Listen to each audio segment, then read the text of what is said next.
assalamu alaikum, good morning, khushandi, ji ayanu, goeiemorgen, ishbata, pakhair ragli. Ladies and gentlemen, welcome to Well This Morning, which is a Hashmi today on a very fine, pleasant Monday morning.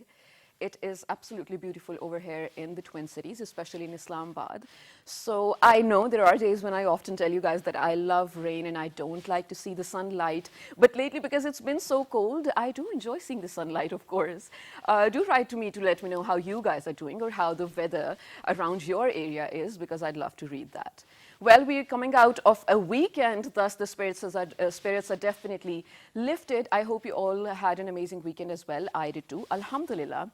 And well, here's the thing, of course, I had work on the weekend, but for one day, after such a long time, on Sunday I was free and I caught up on some sleep. I tell you guys, I slept for about, I don't know, what, 13 to 14 hours straight. I mean, without waking up in the day and doing my chores, I just ignored everything. And while it's not a good thing to do that, I think once in a while you must do it. I mean, of course, what's better than your own health, right? You need to rest up and you need to catch up on your sleep just to run smoothly. I mean, in terms of your natural cycle too.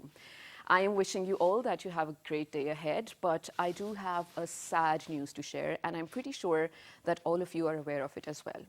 So, well, for the past week, we know that one of the legends or the national heroes of Pakistan, Muhammad Ali Sadpara Sahab, has been climbing or has been attempting to climb the second highest mountain in the world, that is K2, along with two international or foreigner climbers as well.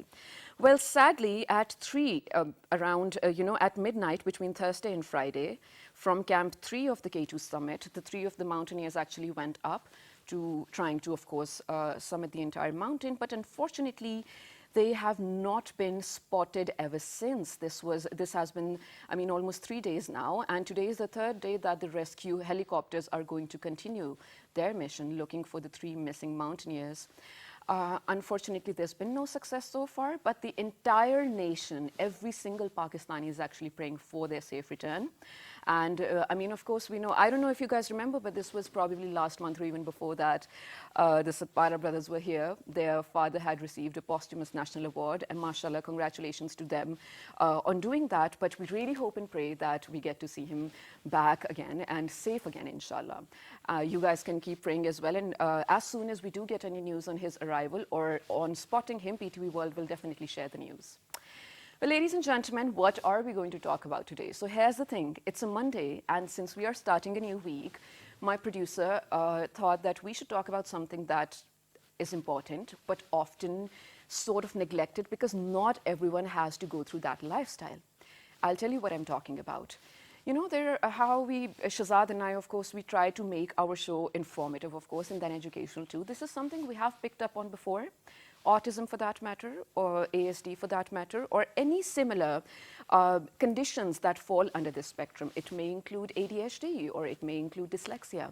So here's the thing, while of course we talk about special needs or disabilities on physical level, there is still a larger need of recognition of mental conditions or disabilities for that matter.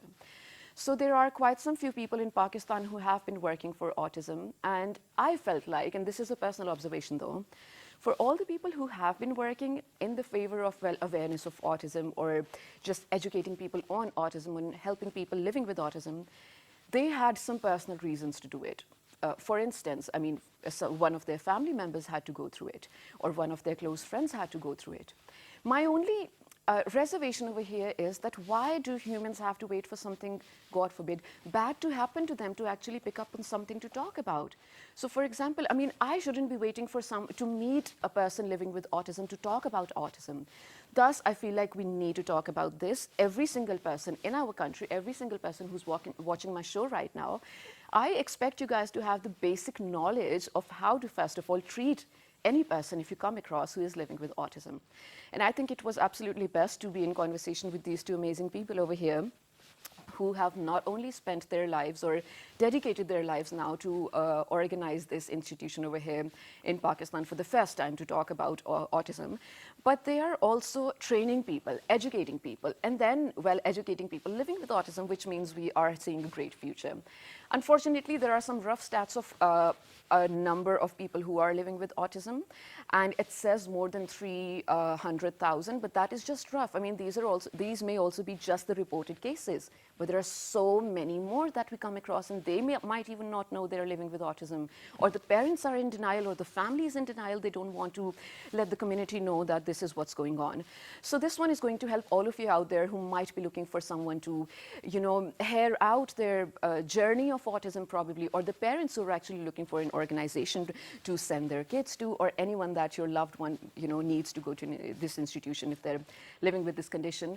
I know I have already spoken a lot, but there's still just much more to go on. So let me just be introducing my guest over here, ladies and gentlemen. Firstly, I have the person who happens to be the CEO of this organization. She's also an amazing philanthropist. The organization is actually called Pakistan Autism Health Sciences Research Foundation. She is none other than Sana Azhar Khan. Hello, assalamu alaikum. Good morning, Sana. Hello, how are you? I'm doing great, thank you so much. Next to Sana, we have someone who happens to be, of course, her partner in life, but in this entire venture as well. He happens to be a social activist, retired Major Syed Azhar Shah. Hello, assalamu alaikum, sir. Good morning. You're welcome to.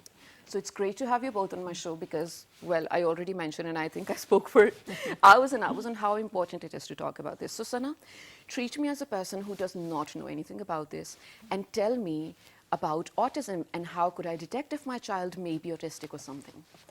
It is basically condition. Well, sometimes people say they are patients, but they are not patients. They are human beings with different thoughts, with different, they like to learn differently. And it is known basically as an intellectual difficulties. Okay. But people say, most of the people say disabilities. Right. So there are different thoughts of schools. Okay. My son was autistic, and I diagnosed him for the very first time when he was 7 years of age. You did yourself? Yes, I did it. How so? In Pakistan, everyone said he has a CP or mental retardation. Oh. But for me, it was not like that. When I have seen people with CP and nigger and other disabilities, Okay. I thought, no, this is not the same. I started searching on web, and I called other organizations abroad. Then I came to know, oh my God, this is autism spectrum disorder. I went all around Pakistan to the doctors, to the neurologists, to the pediatricians, what actually is wrong with my son. Okay. First of all, I never cried. And I that's was the in best part, I search. think, yes. Yes, because I wanted to help my child and, of course, myself, because he's part of my life. Of course. So I was thinking about his future. After that, I came to know he have autism spectrum disorder. Then I started helping other people. I started to aware other mothers. I went to other organizations in Lahore, and I worked voluntarily. Then I joined Rotary International for this cause to aware more people, because it's a huge platform and many club members. There are many clubs. So I thought it's a huge platform, and it will be easier for me to go there and aware them. Then I created my own club. After that, I have thought about it that there are lots of centers. Right. After years, not at that moment, but after years. We have lots of centers who are working with smaller children, like not more than 13 or 16 years of age.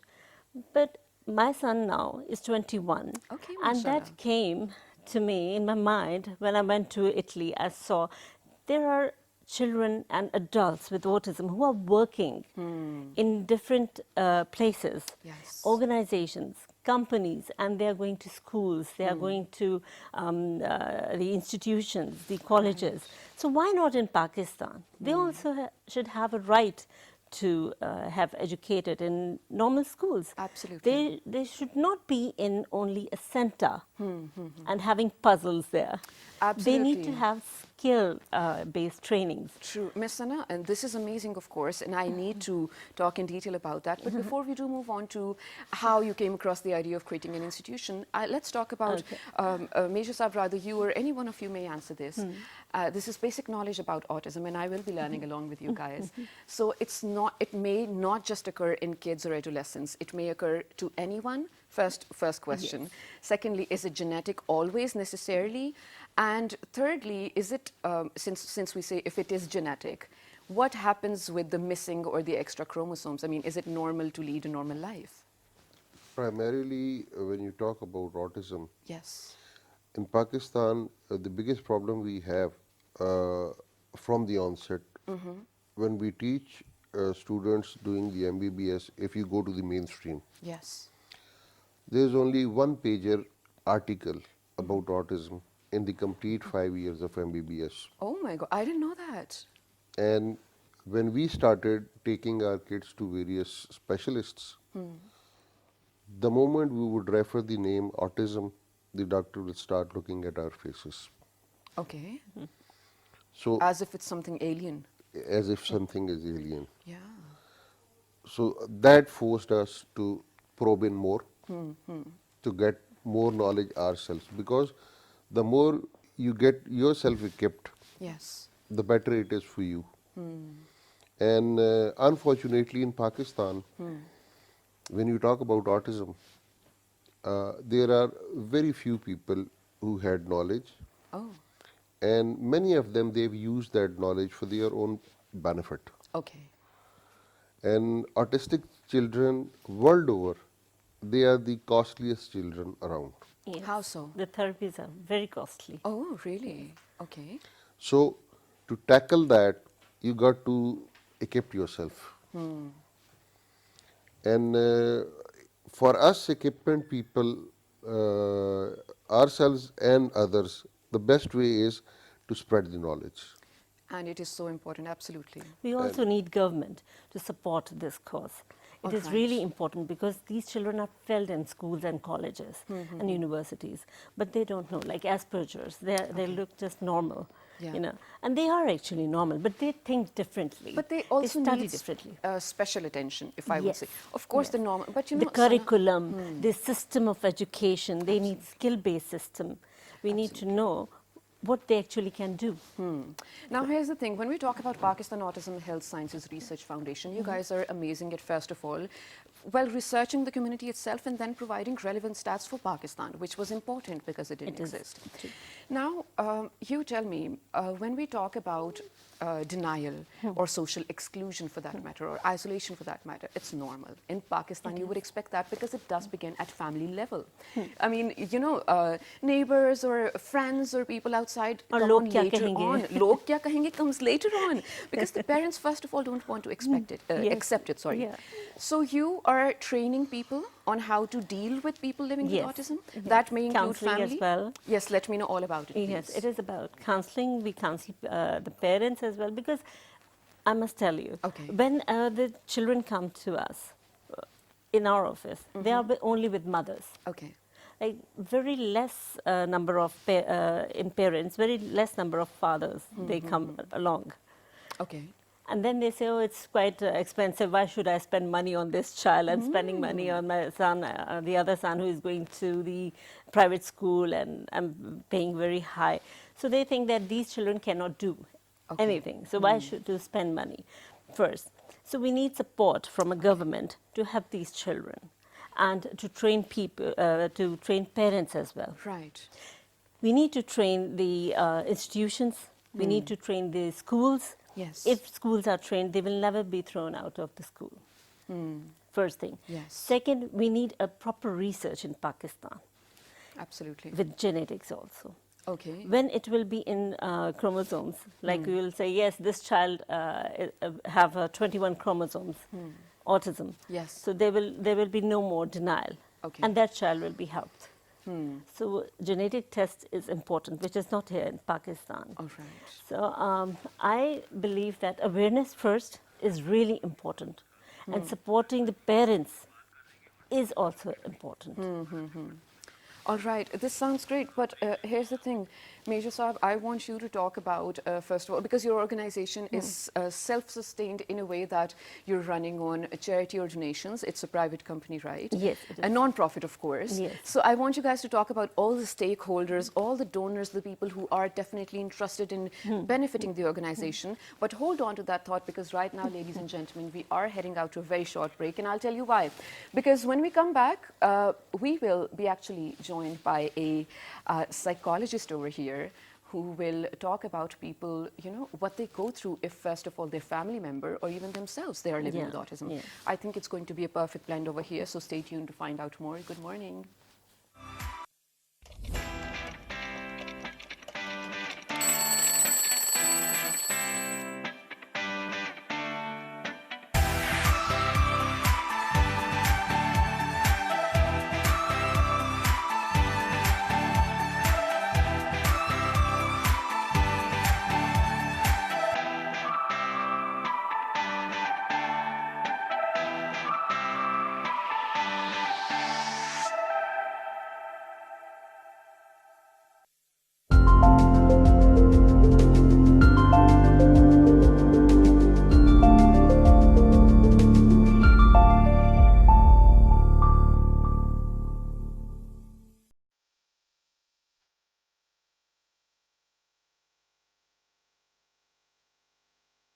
Magla Hills, the heaven of Islamabad,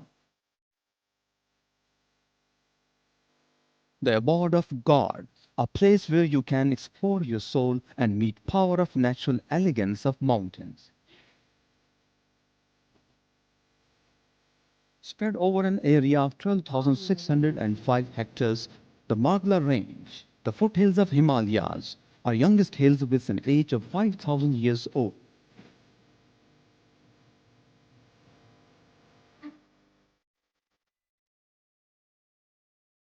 Magla Hills are home to around 600 plant species, 250 bird varieties, 38 mammals, and 13 species of reptiles.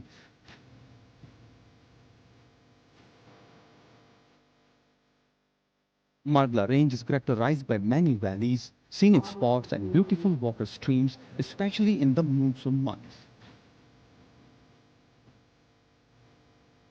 Famous for their tranquil environment and lush green natural splendor, Magla Hills are a particular source of pride, harmony, and spiritual solace. For the residents of Islamabad, many of whom make it a weekly ritual to scale the various trails to Damaneko and Pir Suhawa. Magla Hills send off its visitors with lasting trail of memories to relish in solitude and provide an escape from the relentless rhythm of life.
the National Mosque of Pakistan and is named after the late King Faisal bin Abdulaziz of Saudi Arabia, who supported and financed the project.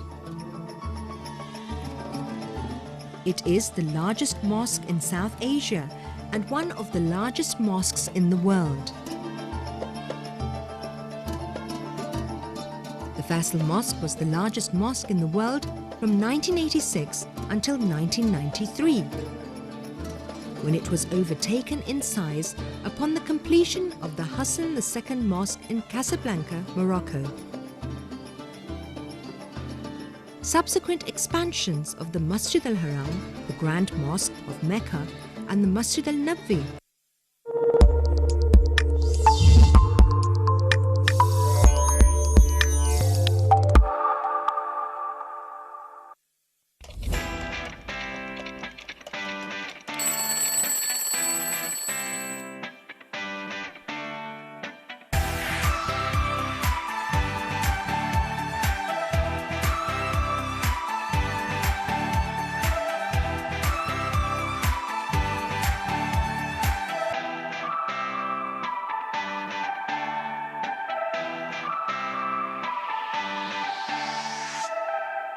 All right, ladies and gentlemen, welcome back. Thank you very much for staying tuned to PTV World. You're watching World This Morning along to the very amazing Shiza Hashmi and Shahzada Ehsan Khan.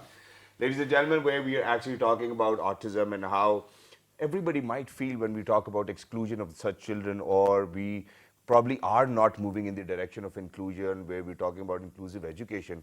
I think it's very important to kind of, calculate how hard of an impact it is on all of those parents and kids in terms of psychology. I think, and this is something which is very important, mental health. We have been advocating about it for a longer period of time. So we wanted to contribute to this segment. So, which is why we're very lucky that we've actually been joined by a consultant psychologist. He's been a regular on the show as well. A great gentleman himself. Ladies and gentlemen, he is Professor Dr. Mazhar Iqbal Bhatti Sahab. Hello sir, Assalamu Alaikum. How are you? Good morning. Thank you, Shahzad. I'm fine. How are you? Absolutely perfect. Thank you very much for joining us. So Shiza, please lead the conversation. All right, so before we do get to our favorite psychologist over here, Dr. Bhatti, I actually wanted to talk to you both about, when we talk about a non-profit organization, you're literally looking towards donations, right? Or people, if they are interested or when they're interested, you'll get it, right? So how does it sustain? Because this is something, of course, I'm sure you guys are not looking to shut down in the next year or two. So what do you think about the sustainability and how will it go on, inshallah? People ask me, when are you running back to Italy and you're not coming back? I said, no, I'll not do that. Okay. Because Allah made it for the people and inshallah it will be run. So the problem is awareness. All right. Lack of awareness is the main issue. People want to help people here in Pakistan, lots of people. But the thing is, they don't know, why are we going to support the organization for autism spectrum disorder? They have seen small, centers everywhere, but they don't know that these children can live independently. Okay. But they don't have a place. Like this concept, when I created this organization, the concept was after us. Yeah. What will happen after Yes. I'm not here? What will God happen to forbid. my son? Who will take care of him? What will he do? So that was the main concept. When I thought about it, I said, "Mera beta kahan rahega?" Who'll take care of him? Yeah. Sincerely. So, this organization will take care of these children, inshallah. We will make a house, which I've seen in Italy. It was with the name of Casamia, my house. Yeah. So it's a huge organization in Italy, in Sicilia. And they told me that Sana, they live here, they work here, they get educated here, and this is their home in 800 acres. Wow. And that's It is a huge city. Yeah, and that too in Italy.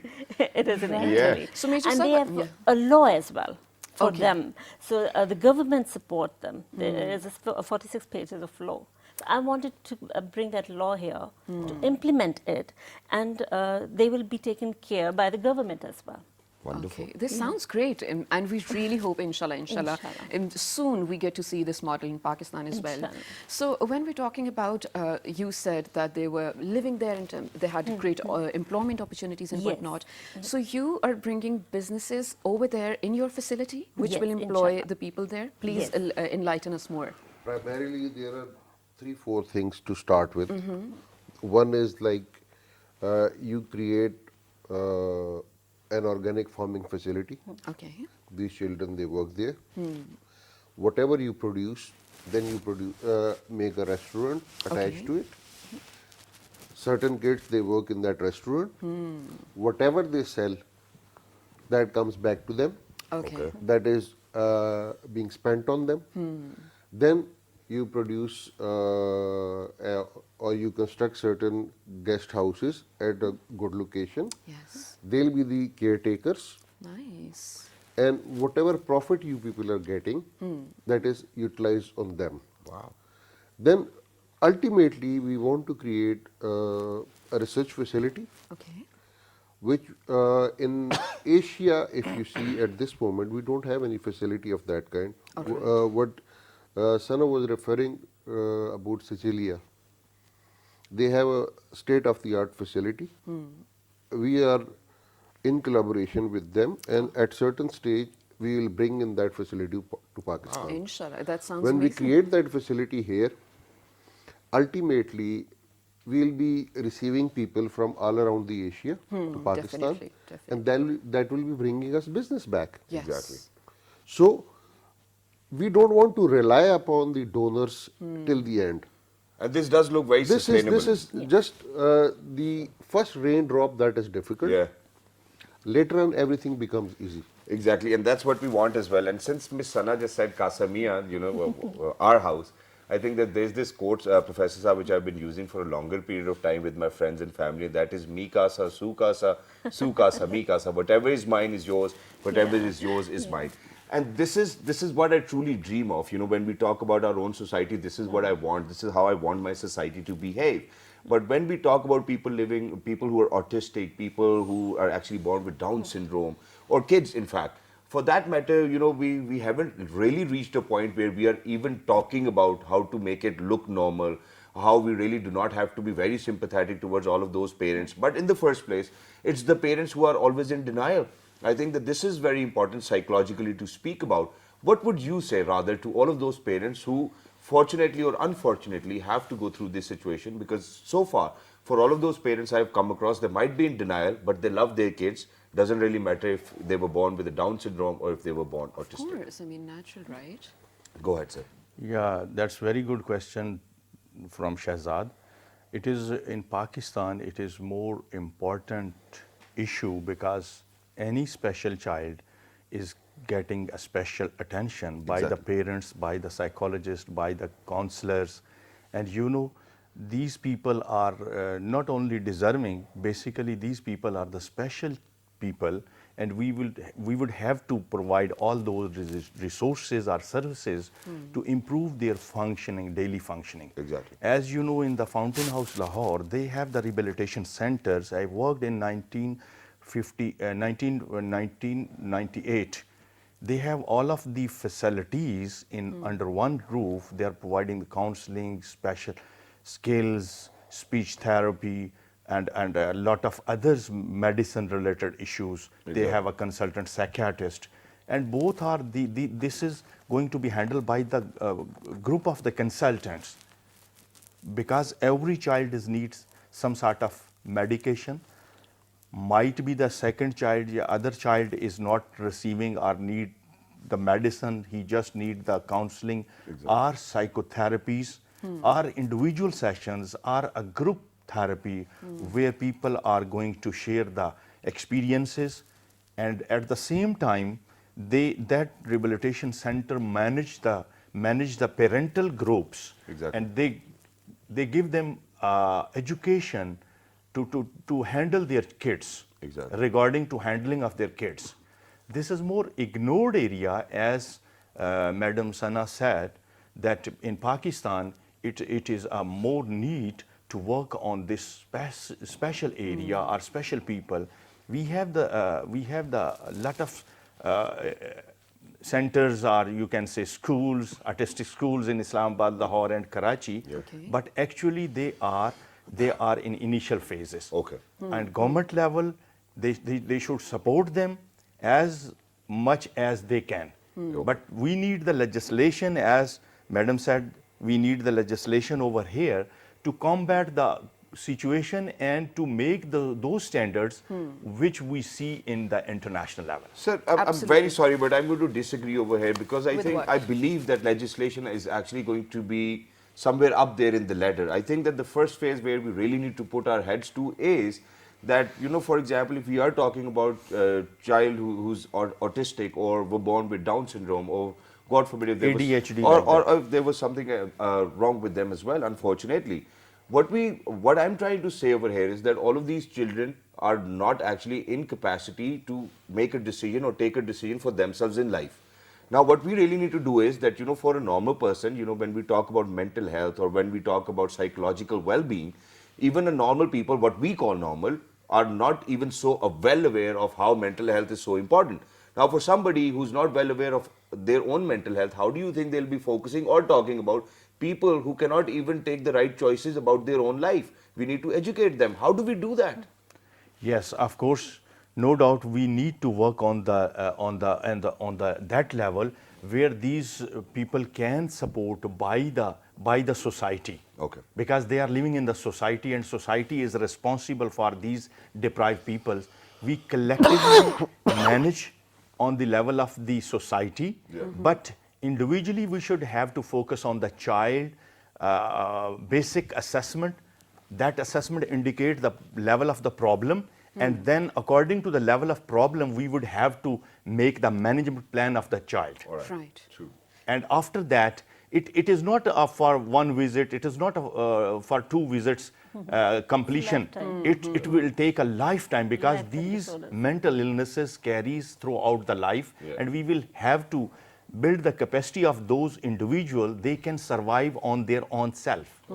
Absolutely. And you know what, when we talk about the demographics of where the person is coming from, or the socioeconomic conditions for that matter, if it's urban or rural, it does not matter. It can occur to anybody, right?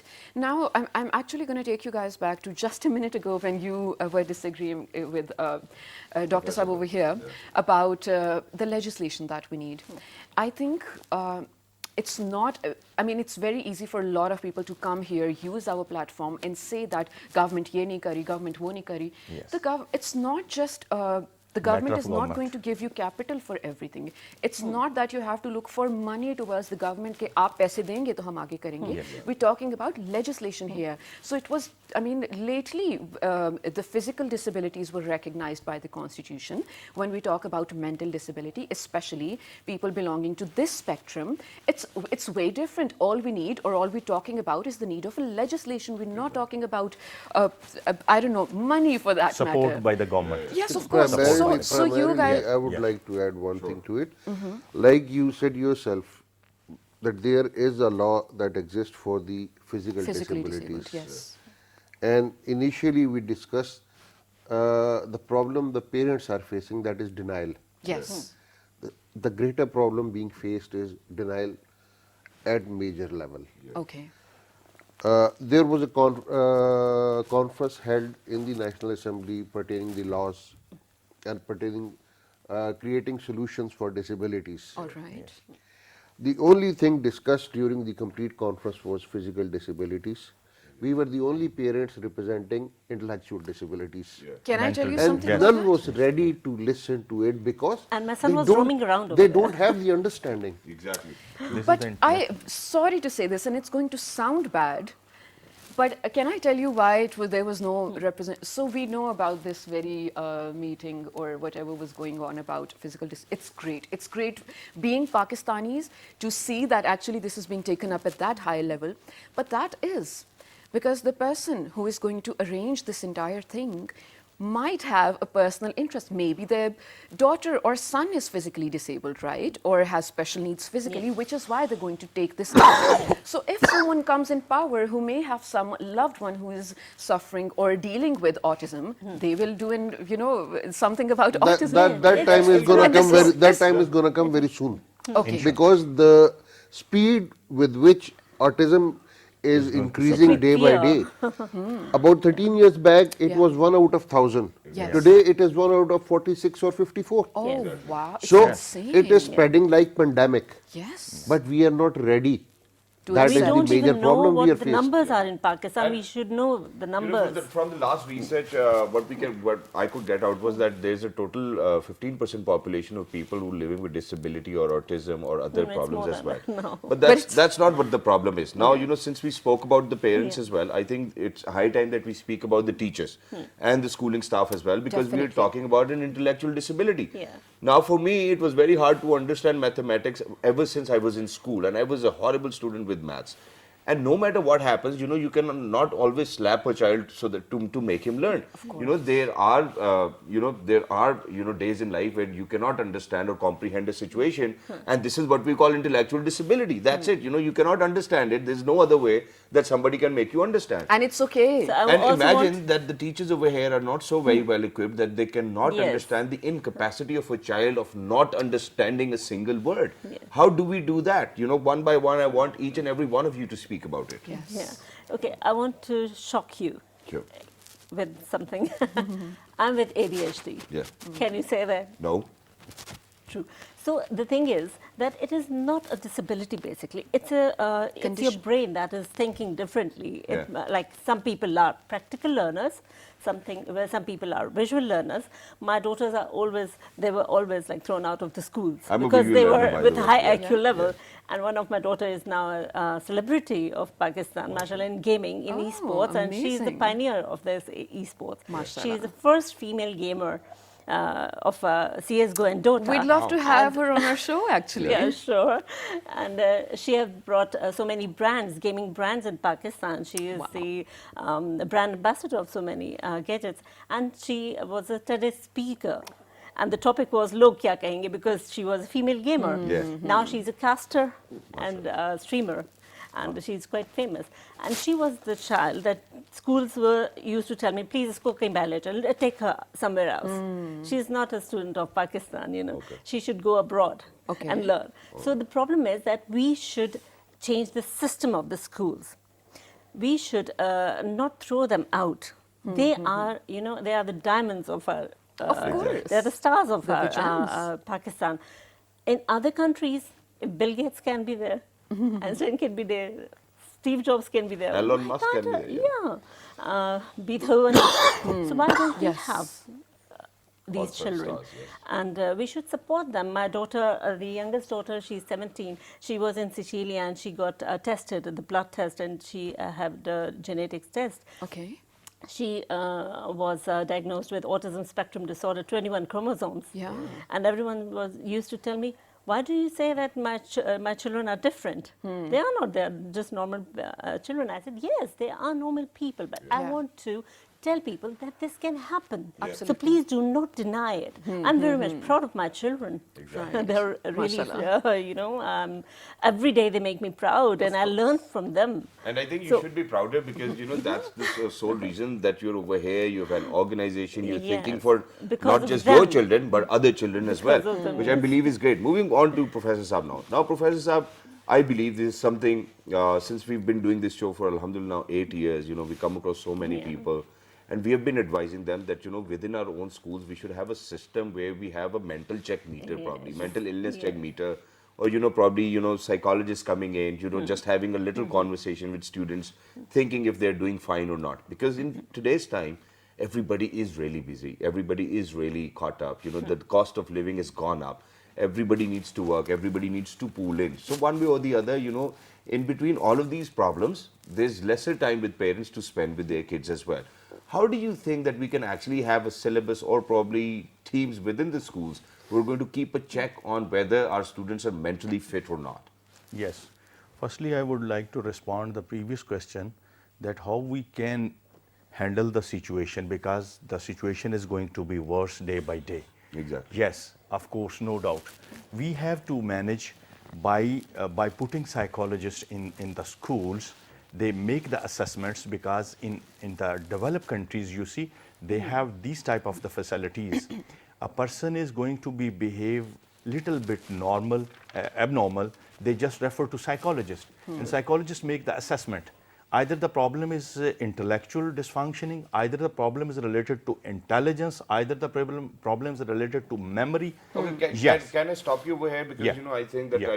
this is something which I would love to ask, since you happen to be one of the finest psychologists over here as well. Do you think that we can work around intellectual disability, or probably, you know, with age, you can recover from that? Yeah, it's more difficult because when someone is going to diagnose having some sort of intellectual or mental disabilities, then it is more difficult to give the complete relief or the treatment. You can manage the problem by educating the parents, by educating the kids, by educating the societies, because society feel the stigma. Yes. You know, people are not going to admit that my child is having this problem or suffering like this mental disabilities. We should understand that no, this is the time to recognize these people, because they have, if they are losing one mental capacities, might be they have the rest of the best abilities, and we should put those abilities for the utilizing to produce the positive role of the individual. Exactly, I but like- there's, yes. there's one more important aspect which I want to discuss, since we're very short on time, but I will ask, since my brother-in-law happens to be a psychiatrist as well. And, you know, when the entire Malala incident took place, you know, Malala was actually being looked after by him. There's one thing which I cannot get my head around, and that is that, you know, with, for example, if there's something wrong with my blood, you know, they're going to take a blood sample. You know, there's something wrong with my bone, they're going to do an X-ray. But with mental illnesses, you take a multiple choice questionnaire, you give it to me, and you like fill it up, and then that's when we are going to decide whether you're mentally fit or not. This is something I cannot get my head around. No, Shahzad, this is, I think, one side of the assessment. We have the projective test, we have the subjective test, and all those combination of those psychological tests that can screen out the problem of But the we still individual. cannot be sure about it, right? Yeah, we cannot labelize 100%, but we can assess the mental abilities or mental disabilities. Right. This So we is the might time. be labeling people very wrongfully. That's what I'm No, saying. no. I disagree Sometimes it totally. is there. But, Primarily, you are labeling mixing is two things. You wrong. are mixing two One by things. one, yeah. The role of psychiatrist and the role of clinical psychologist. Yes. The We role of don't need psychiatrist is just to psychiatrist. prescribe the mental psychiatric medicine. The role of clinical psychologist to assess the child, to make the management plan and give the relief to the parents and the And kids. yet they have to work together to figure it out, but still they're not willing to work together. Psychiatrists and psychologists are not willing to work together. So I think that's a problem. different debate, but since we shortened... Sorry, Shahzad, There is a they reason. are working together. Okay. On international level and in the national level. All right. Okay. I can show you. Okay. There's a team of psychiatrists, psychologists, social workers, and rest of the social activists. Right. They are working together. Dr. Saab, that sounds great, and inshallah, we hope that works for the betterment of the nation and people who are in need as well. But since we're very short on time, Ms. Sana and Major Saab over here, I want you both to give a closing note, or actually give out a message to everyone watching out there about your organization, and if they are going through what you guys went through, what they should do. Please speak to them. They should This is your first, camera. Okay. First, they should get to know what actually autism is and how they can help their children. Please do not deny your child that why should I say that, okay, they are with special needs and what people will think about my child. Basically, you're helping your child and yourself. This is a really important aspect of your life, that you love your child. So first thing is you should better run and move to the centers who are helping you. And second, I must tell you that we need a neuropsychologist here in Pakistan, which we don't have. Now, the answer to your question is that we need neuropsychologists because they study the brain of autism. We don't have it. But yeah, that's But people don't know. exactly. Makes sense. I'll just shortly say one thing, and that is primarily denial comes from stigmatization. That is true. So for that, I'll refer to the religion. Exactly. Yes. And in Quran, Allah says very categorically that Allah Ta'ala kisi par uski bardasht se zyada boj nahi dalta. Absolutely, absolutely. Accept that fact and consider it that you have more patience, more endurance than the other normal parents, so-called normal parents. That is why you have been given additional responsibility. You are the chosen ones. That's beautiful. Absolutely Wonderful message. beautiful. Wonderful message. Where's up? Sir, I Anything would you like to want ask say? the parents as well as the kids as well as the society to contribute for this special problem of the mental health related issues I think we all are the responsible, parents are the responsible, society are the responsible, and give the space to the kids because they are sufferer, they are lacking, they are the deserving. We are not only sympathizing the things, we have to give the solution, we have to work with them, we have to spend the time, we have to share the things with these deprived segment of the society. Then it would be the A holistic approach to- holistic approach would be the solution of this issue. Absolutely. And I think this was an amazing show, Shahzad. It was so well educational and informative for me as well. Thank you all for being here. And contributing. I have a small understanding of something that I want to share with everyone ahead. out there as well. And I got it even better after. Okay, so it's a show called Undone. This is just a reference for all of you guys who need to watch this. And I feel like people who do live with mental conditions, for example, autism for that matter, this entire syndrome, or schizophrenia for that matter, I mean, so many different conditions. Imagine that a normal human brain actually works about 5%. So roughly saying, and I'm just going to make a frame of reference. So for example, you have a normal human brain, you will have 5 boxes open and working right at that moment. But people who do live with special conditions, they are so smart, Shahzad, they have the ability to use and utilize at least 9 boxes of their mind at the same time. So imagine of all the spectrums that we can see in terms of colors or in terms of hearing, they have even more ability. It's just really interesting. Exactly, it's wonderful and it's fantastic, and I think I'm just going to go with what Major Saab said as well, ladies and gentlemen, कि अल्लाह मियाँ जो है वो किसी की बिसात ज़्यादा उसके ऊपर जो है वो बोझ नहीं डालता. मेरा ख्याल है this is the message for everybody out there as well. And right now, I think that there's a wonderful message for our viewers. Yes, absolutely. So, ladies and gentlemen, one of our cameramen over here, Sheikh Saab, we all love him. His niece and nephew are actually celebrating their wedding anniversary today. So, Waqas and Narmisa, wishing you a very, very happy wedding anniversary. You guys live in Lahore, we know, but we really hope our wishes get you over there. Mashallah, lovely pictures and as well. And Waqas or Misa, I think there's only one thing which I'm going to tell you. वही जो Major साहब ने कहा था कि अल्लाह किसी के ऊपर उसकी औकात से ज़्यादा बोझ नहीं डालता. So we hope that you guys are going to have a great life together as well. Please make sure that you turn out to be great parents and that you're great partners as well. Absolutely. Ladies and gentlemen, if you learned anything from us, or if you still have questions, do write to us on our Facebook page with the name of World This Morning. On Twitter. World This Morning without a G. On YouTube. On YouTube, ladies and gentlemen, you look for PTV World, then the most viewed show on PTV World is World This Morning, alhamdulillah. And the repeat of this one. 5 past midnight. Till the next time, look after yourselves. 1, 2, 3. Good morning. Take care.